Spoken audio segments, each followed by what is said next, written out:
أَلَمْ تَرَ إِلَى الَّذِينَ يَزْعُمُونَ أَنَّهُمْ آمَنُوا بِمَا أُنزِلَ إِلَيْكَ وَمَا أُنزِلَ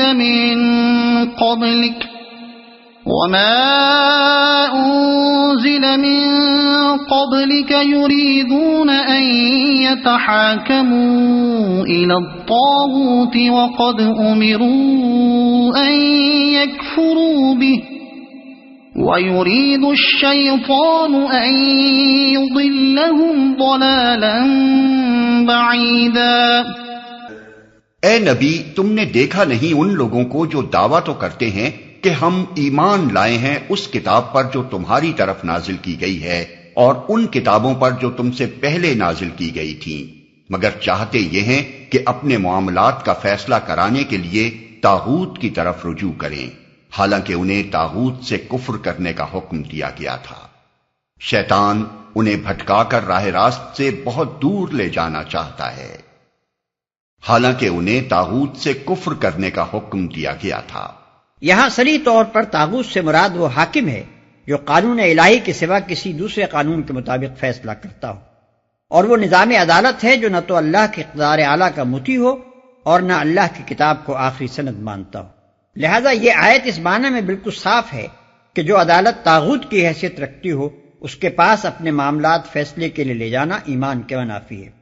اور خدا اور اس کی کتاب پر ایمان لانے کا لازمی اقتضا یہ ہے کہ آدمی ایسی عدالت کو جائز عدالت تسلیم کرنے سے انکار کر دے۔ قرآن کی روح سے اللہ پر ایمان اور طاغوت سے کفر دونوں لازم و ملزوم ہیں، اور خدا اور طاغوت دونوں کے آگے بیک وقت جھکنا عین منافقت ہے۔ وَإِذَا قِيلَ لَهُمْ تَعَالَوْا إِلَى مَا أَنزَلَ اللَّهُ وَإِلَى الرَّسُولِ رَأَيْتَ الْمُنَافِقِينَ يَصُدُّونَ عَنكَ صُدُودًا۔ اور جب ان سے کہا جاتا ہے کہ آؤ اس چیز کی طرف جو اللہ نے نازل کی ہے اور آؤ رسول کی طرف، تو ان منافقوں کو تم دیکھتے ہو کہ یہ تمہاری طرف آنے سے کتراتے ہیں۔ اس سے معلوم ہوتا ہے کہ یہ منافقین کی عام روش تھی کہ جس مقدمے میں انہیں توقع ہوتی تھی کہ فیصلہ ان کے حق میں ہوگا اس کو تو نبی صلی اللہ علیہ وسلم کے پاس لے آتے تھے، مگر جس مقدمے میں اندیشہ ہوتا تھا کہ فیصلہ ان کے خلاف ہوگا اس کو آپ کے پاس لانے سے انکار کر دیتے تھے۔ یہی حال اب بھی بہت سے منافقوں کا ہے کہ اگر شریعت کا فیصلہ ان کے حق میں ہو تو سر آنکھوں پر، ورنہ ہر اس قانون، ہر اس رسم و رواج اور ہر اس عدالت کے دامن میں جا پناہ لیں گے جس سے انہیں اپنے منشا کے مطابق فیصلہ حاصل ہونے کی توقع۔ فَكَيْفَ إِذَا أَصَابَتْهُم مُّصِيبَةٌ بِمَا قَدَّمَتْ أَيْدِيهِمْ ثُمَّ جَاءُوكَ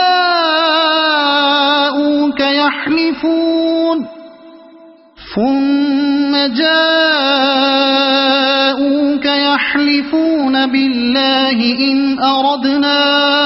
إِلَّا إِحْسَانًا وَتَوْفِيقًا۔ پھر اس وقت کیا ہوتا ہے جب ان کے اپنے ہاتھوں کی لائی ہوئی مصیبت ان پر آ پڑتی ہے؟ اس وقت یہ تمہارے پاس قسمیں کھاتے ہوئے آتے ہیں اور کہتے ہیں کہ خدا کی قسم ہم تو صرف بھلائی چاہتے تھے اور ہماری نیت تو یہ تھی کہ فریقین میں کسی طرح موافقت ہو جائے۔ اس وقت یہ تمہارے پاس قسمیں کھاتے ہوئے آتے ہیں۔ غالباً اس سے مراد یہ ہے کہ جب ان کی اس منافقانہ حرکت کا مسلمانوں کو علم ہو جاتا ہے اور انہیں خوف ہوتا ہے کہ اب باز پرس ہوگی اور سزا ملے گی، اس وقت قسمیں کھا کھا کر اپنے ایمان کا یقین دلانے لگتے ہیں۔ أولئك الذين يعلم الله ما في قلوبهم فأعرض عنهم وعظهم وقل لهم في أنفسهم قولا بليغا۔ اللہ جانتا ہے جو کچھ ان کے دلوں میں ہے، ان سے تعرض مت کرو، انہیں سمجھاؤ اور ایسی نصیحت کرو جو ان کے دلوں میں اتر جائے۔ وما أرسلنا من رسول إلا ليطاع بإذن الله ولو أنهم إذ ظلموا أنفسهم جاءوك فاستغفروا الله واستغفر لهم الرسول لوجدوا الله توابا رحيما۔ انہیں بتاؤ کہ ہم نے جو رسول بھی بھیجا ہے اسی لیے بھیجا ہے کہ اذن خداوندی کی بنا پر اس کی اطاعت کی جائے۔ اگر انہوں نے یہ طریقہ اختیار کیا ہوتا کہ جب یہ اپنے نفس پر ظلم کر بیٹھے تھے تو تمہارے پاس آ جاتے اور اللہ سے معافی مانگتے اور رسول بھی ان کے لیے معافی کی درخواست کرتا تو یقیناً اللہ کو بخشنے والا اور رحم کرنے والا پاتے۔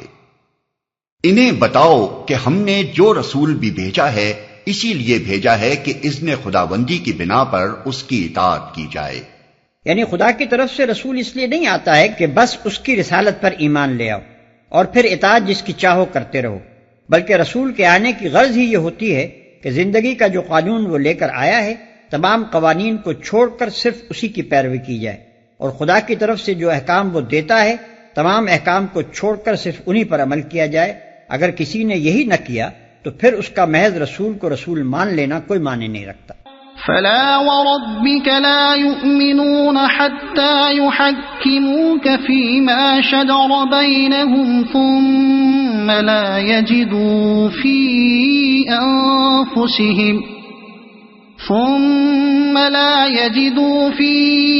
أنفسهم حرجا مما قضيت ويسلموا تسليما۔ نہیں اے محمد، تمہارے رب کی قسم یہ کبھی مومن نہیں ہو سکتے جب تک کہ اپنے باہمی اختلافات میں یہ تم کو فیصلہ کرنے والا نہ مان لیں، پھر جو کچھ تم فیصلہ کرو اس پر اپنے دلوں میں بھی کوئی تنگی نہ محسوس کریں بلکہ سر بسر تسلیم کر لیں۔ اس آیت کا حکم صرف حضور صلی اللہ علیہ وسلم کی زندگی تک محدود نہیں ہے بلکہ قیامت تک کے لیے ہے۔ جو کچھ اللہ کی طرف سے نبی صلی اللہ علیہ وسلم لائے ہیں اور جس طریقے پر اللہ کی ہدایت اور رہنمائی کے تحت آپ نے عمل کیا ہے وہ ہمیشہ ہمیشہ کے لیے مسلمانوں کے درمیان فیصلہ کن سند ہے، اور اس سند کو ماننے یا نہ ماننے ہی پر آدمی کے مومن ہونے اور نہ ہونے کا فیصلہ ہے۔ حدیث میں اسی بات کو نبی صلی اللہ علیہ وسلم نے ان الفاظ میں ارشاد فرمایا ہے کہ تم میں سے کوئی شخص مومن نہیں ہو سکتا جب تک کہ اس کی خواہش نفس اس طریقے کی تابع نہ ہو جائے جسے میں لے کر آیا ہوں۔ وَلَوْ أَنَّا كَتَبْنَا عَلَيْهِمْ أَنِ اقْتُلُوا أَنفُسَكُمْ أَوِ اخْرُجُوا مِنْ دِيَارِكُمْ مَا فَعَلُوهُ إِلَّا قَلِيلٌ مِّنْهُمْ وَلَوْ أَنَّهُمْ فَعَلُوا مَا يُوعَظُونَ بِهِ لَكَانَ خَيْرًا لَهُمْ وَأَشَدَّ تَثْبِيتًا۔ اگر ہم نے انہیں حکم دیا ہوتا کہ اپنے آپ کو ہلاک کر دو یا اپنے گھروں سے نکل جاؤ تو ان میں سے کم ہی آدمی اس پر عمل کرتے، حالانکہ جو نصیحت انہیں کی جاتی ہے اگر یہ اس پر عمل کرتے تو یہ ان کے لیے زیادہ بہتری اور زیادہ ثابت قدمی کا موجب ہوتا، تو ان میں سے کم ہی آدمی اس پر عمل کرتے۔ یعنی جب ان کا حال یہ ہے کہ شریعت کی پابندی کرنے میں ذرا سا نقصان یا تھوڑی سی تکلیف بھی یہ برداشت نہیں کر سکتے تو ان سے کسی بڑی قربانی کی ہرگز توقع نہیں کی جا سکتی۔ اگر جان دینے یا گھر بار چھوڑنے کا مطالبہ ان سے کیا جائے تو یہ فوراً بھاگ کھڑے ہوں گے اور ایمان و اطاعت کے بجائے کفر و نافرمانی کی راہ لیں گے، تو یہ ان کے لیے زیادہ بہتری اور زیادہ ثابت قدمی کا موجب ہوتا۔ یعنی اگر یہ لوگ شک اور تذبذب اور تردد چھوڑ کر یکسوئی کے ساتھ رسول کی اطاعت و پیروی پر قائم ہو جاتے اور ڈاما ڈول نہ رہتے تو ان کی زندگی تزلزل سے محفوظ ہو جاتی، ان کے خیالات، اخلاق اور معاملات سب کے سب ایک مستقل اور پائیدار بنیاد پر قائم ہو جاتے، اور یہ ان برکات سے بہرور ہوتے جو ایک شاہراہ مستقیم پر ثابت قدمی کے ساتھ چلنے سے ہی حاصل ہوا کرتی ہے۔ جو شخص تذبذب اور تردد کی حالت میں مبتلا ہو کبھی اس راستے پر چلے اور کبھی اس راستے پر، اور اطمینان کسی راستے کے بھی صحیح ہونے پر اسے حاصل نہ ہو، اس کی ساری زندگی نقش بر آب کی طرح بسر ہوتی ہے اور صحیح لا حاصل بن کر رہ جاتی۔ وَإِذًا لَآتَيْنَاهُمْ مِن لَّدُنَّا أَجْرًا عَظِيمًا۔ وَلَهَدَيْنَاهُمْ صِرَاطًا مُسْتَقِيمًا۔ اور جب یہ ایسا کرتے تو ہم انہیں اپنی طرف سے بہت بڑا اجر دیتے اور انہیں سیدھا راستہ دکھا دیتے۔ یعنی جب وہ شک چھوڑ کر ایمان و یقین کے ساتھ رسول کی اطاعت کا فیصلہ کر لیتے تو اللہ کے فضل سے ان کے سامنے صحیح و عمل کا سیدھا راستہ بالکل روشن ہو جاتا اور انہیں صاف نظر آ جاتا کہ وہ اپنی قوتیں اور محنتیں کس راہ میں صرف کریں جس سے ان کا ہر قدم اپنی حقیقی منزل مقصود کی طرف اٹھے۔ وَمَن يُطِعِ اللَّهَ وَالرَّسُولَ فَأُولَئِكَ مَعَ الَّذِينَ أَنْعَمَ اللَّهُ عَلَيْهِم